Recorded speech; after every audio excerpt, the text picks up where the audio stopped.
Welcome to Sunday night of Mother's Day. I just got back from Connecticut. I have a, what do you call it, burning issue, I think is what we would say in the room. A topic I want to talk about that came up a couple times in the last, 24 hours. On my way down to Connecticut on the phone and then in another context when I was in town. And this applies to both the addict, the gambling addict, and or the loved ones of an addict. And I hope I can explain this concept to where I do it some justice and get kind of to the point I want to. So I'm going to use my friend as an example. She has a niece that is using drugs, and the niece's parents are both deceased because of drugs and alcohol, and this girl was doing a really good job for a while, and now she's back caught up. And when I was having the conversation with the aunt, there was two things going on. There's the concern for the addict, and then there's the person on the outside. And both topics that we talked about were about, what are the right things to do to help the addict. And then there's the self-care piece for the aunt herself. So I'm bringing this up because it's really important on both parts.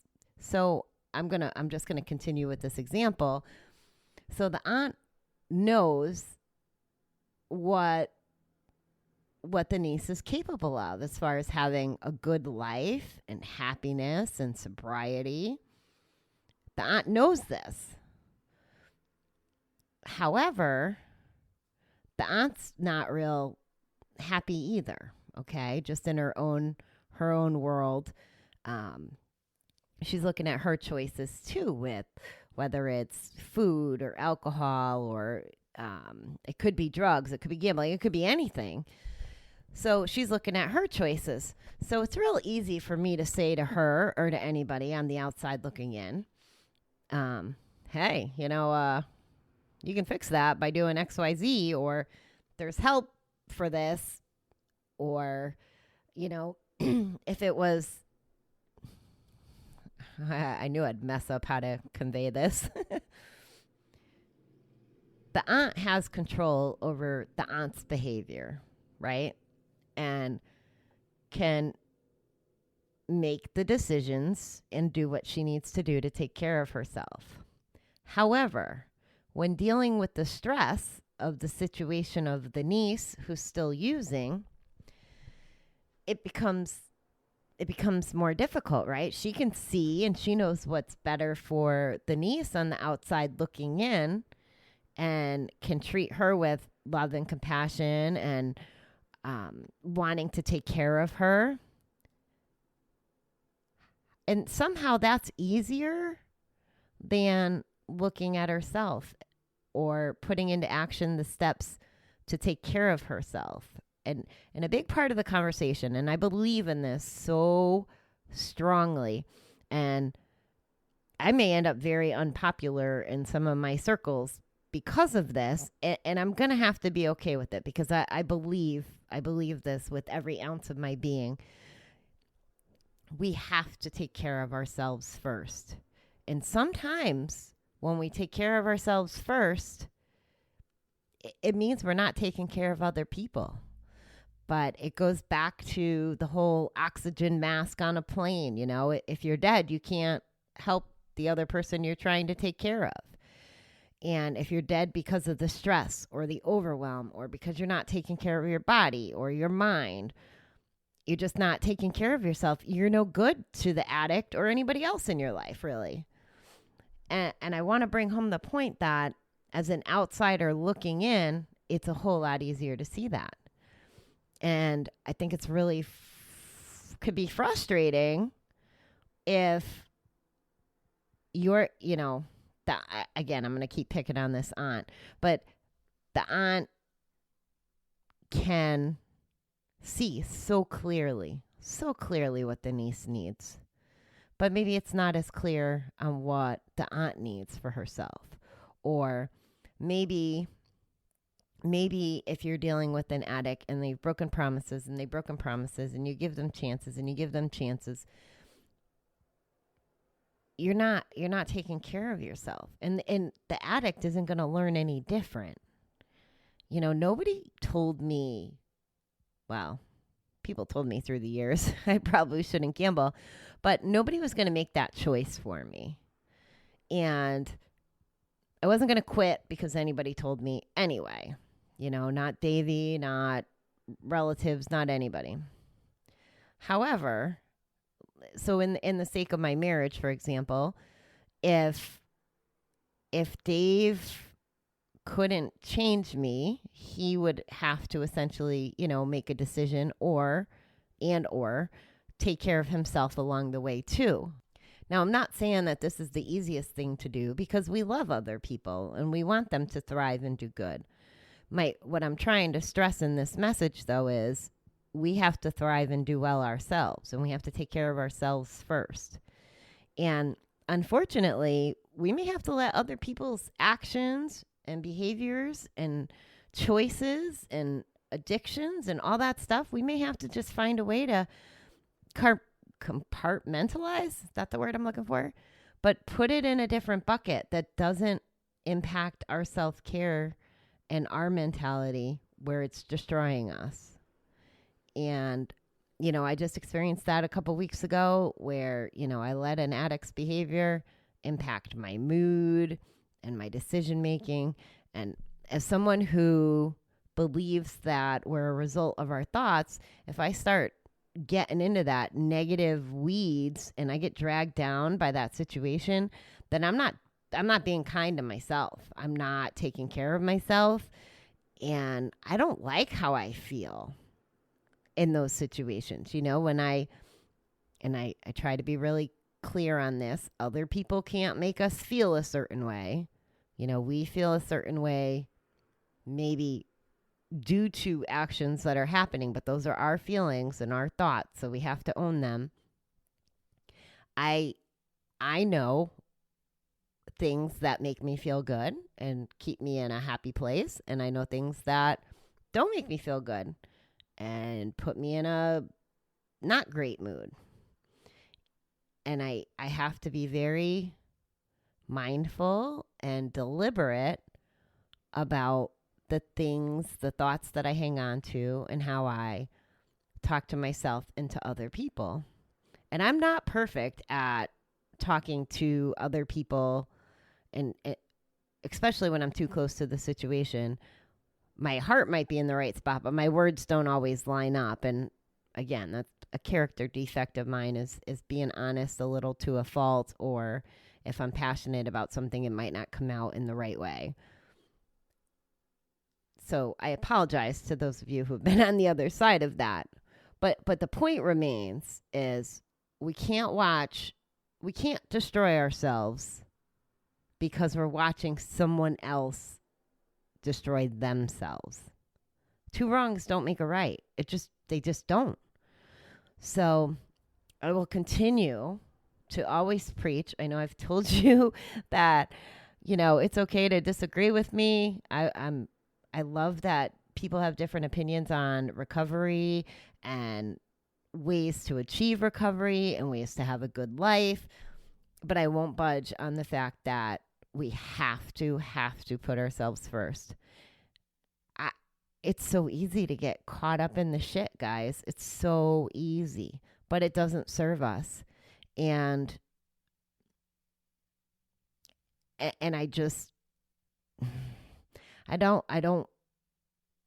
want you to hurt and ruin your life or impact your life or your relationships because you're carrying somebody else's burden.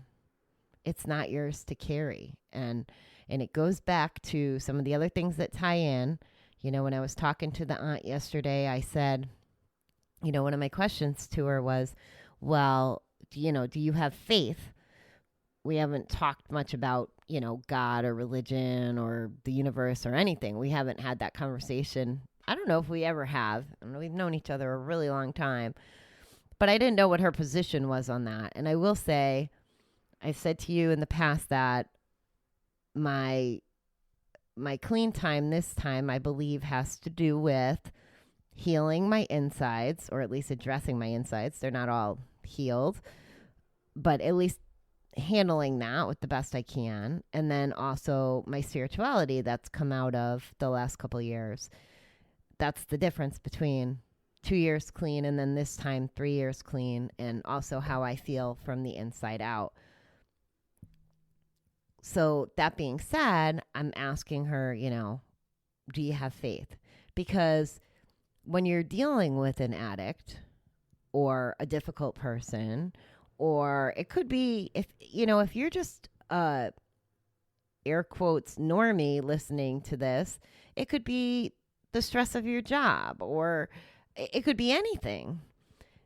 And if you just apply that, taking care of yourself is the starting point, and you have the faith that everybody else will end up where they're supposed to end up, whether you agree with it or not, whether you like it or not, whether they end up getting clean and living an amazing life, or they end up dead, whatever that is, that's the plan.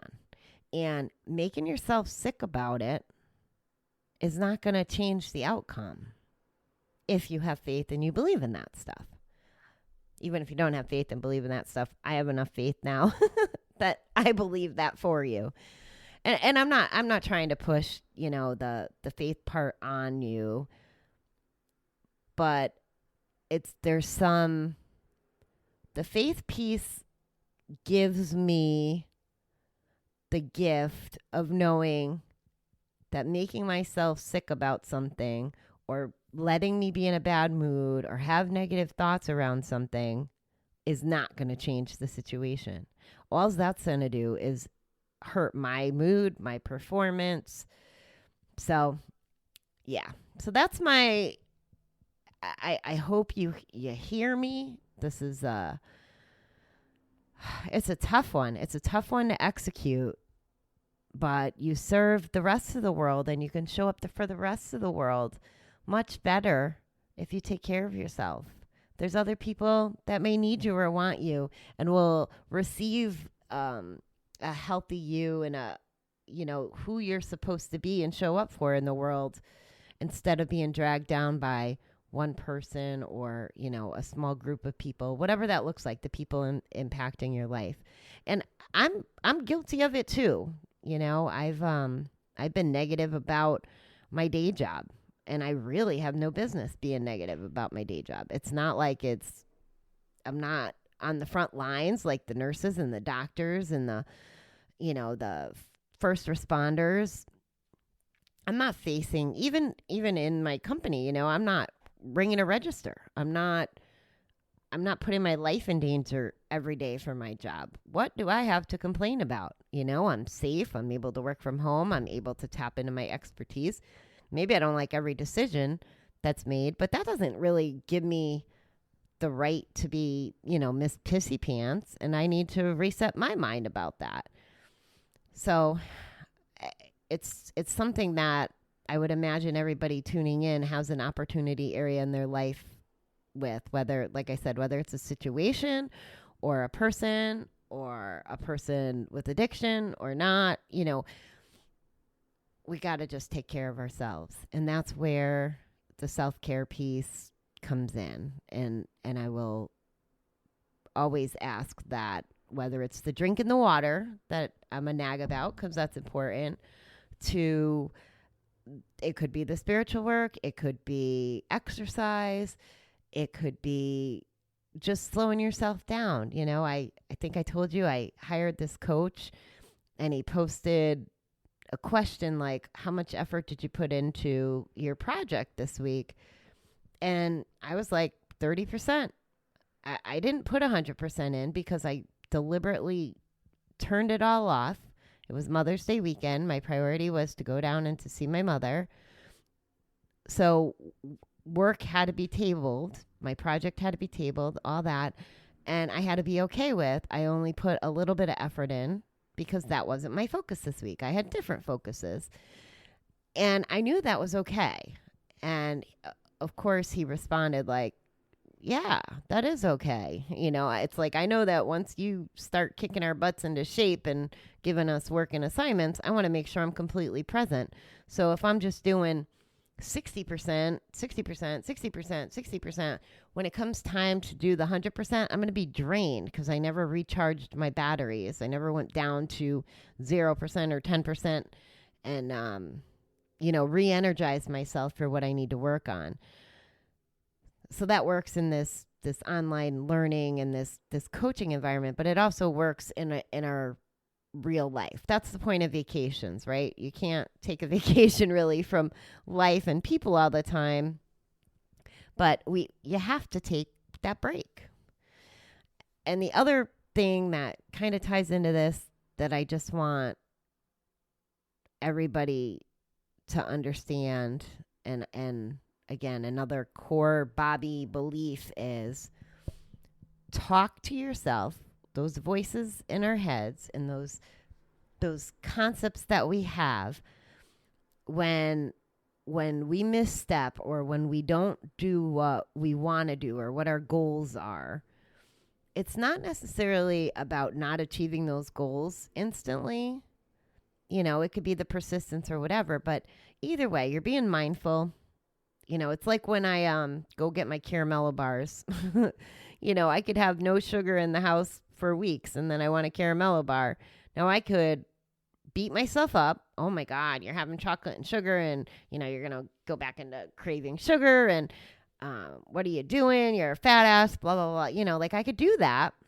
Or I can go, okay, I had one caramello bar, not 30. And this is my life and a caramello is bringing me joy right now. And I'm going to be okay with that. And I talk to myself the way I would if you told me that you went out and bought a caramel bar. I'd be like, okay, yeah. If you bought some junk food and that's, what served you on that particular day, it doesn't mean that you'll never be able to stop eating sugar or, lose the pounds you want, or it doesn't make you a failure. So be kind to yourself. Talk to yourself the way you would talk to your best friend. I can't stress that enough. And it's not one of those easy things. And I don't know why we all learn those bad habits as a go-to. And by all, I'm speaking generally. Maybe you have some positive self-talk as your go-to. And if you do, I commend you. I haven't figured it out. It's a job for me. And I put myself and immerse myself in the communities that are like-minded, that believe that that's the way we should be thinking. We should have confidence and we should be brave and we should forgive ourselves. And I have to be around people like that because the days that I can't get there myself, they're there to help pick me up. And the days they can't get there, hopefully I'm helping pick them up. If I hung around with if I was in every Facebook group that had people complaining or whining or negative nillies or whatever, that's the frame of mind I'm going to fall into because that would be all I know. Okay, I know I went on a couple tangents there. I'm a little passionate about this stuff. There's a lot of people that I really care about and love that if they were just being kinder to themselves and controlling what they can control, I think they would be feeling a little different. And I can't control that. And I have to have faith that they're going to be okay and that their journey is panning out the way their journey is because it's supposed to. That's what I have to do to deal with. And I have to let go of what I can't change. And I can't change other people. Hopefully, I can educate them or share some perspective maybe that makes them look at it different. I didn't think like this 3 years ago, 5 years ago, 10 years ago. And it only comes with working at it every day and learning about it every day, whether I'm reading something or listening to people from a new perspective. It's work. We got to work at it, guys. But I will tell you, it's so worth it. So freaking worth it to have that clarity on we can only control ourselves, the serenity of just relinquishing what's out of our control. Like, it's a good place to be. It's work to get there, but it's amazing once you get there. So that's what I wish for everybody. I just waved my magic wand. I don't know if it worked or not.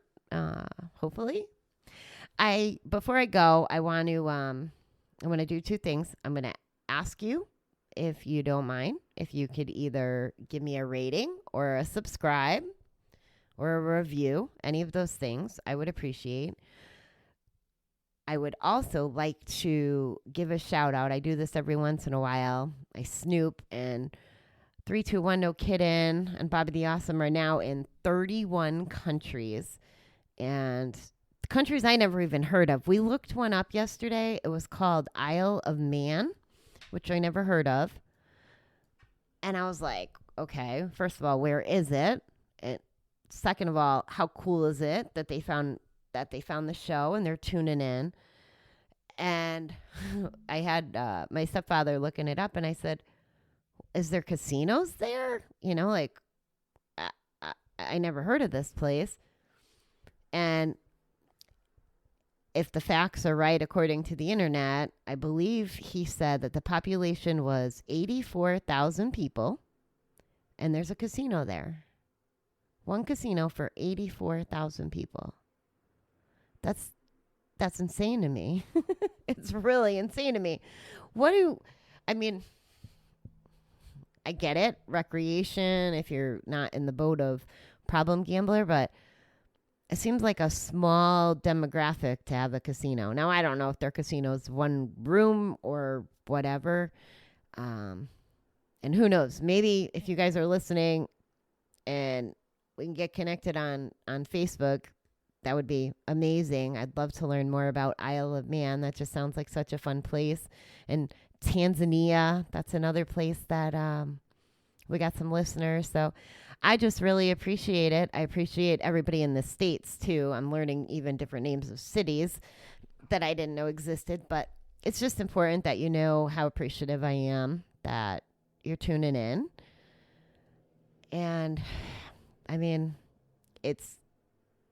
it's great that you're listening. It still breaks my heart that, the gambling is really, it's another pandemic. It's all over the world. It's not just in Vegas. It's not just in, I don't even think it is in Bangkok. That was, they taught me when I was over there that Bangkok's like the Vegas of the U.S., but evidently not for gambling. Anyway, it's just a shame that it's everywhere. So let's get recovery being everywhere. All right, guys, I will chat with you in the morning. I forgot something. And I know I'm corny, and you guys probably think I'm completely obsessed. But Justin, the lead singer of the opening music, first of all, I was in a supermarket, and the song that plays at the beginning and the end of the show were playing in the supermarket. So, of course, that just made me happy. And you have to understand, my mother just made a funny video with the music on and me actually dancing the whip and nay to it. But anyway, that's besides the point. But the other cool thing was the fact that I heard it in public in the grocery store. But I believe that today is also Justin's 8-year anniversary of being sober. So congratulations to him. I know we're not BFFs yet, but once I start communicating with him down the road, because he's part of my long-term goals, I'll be able to congratulate him in the future when we're friends.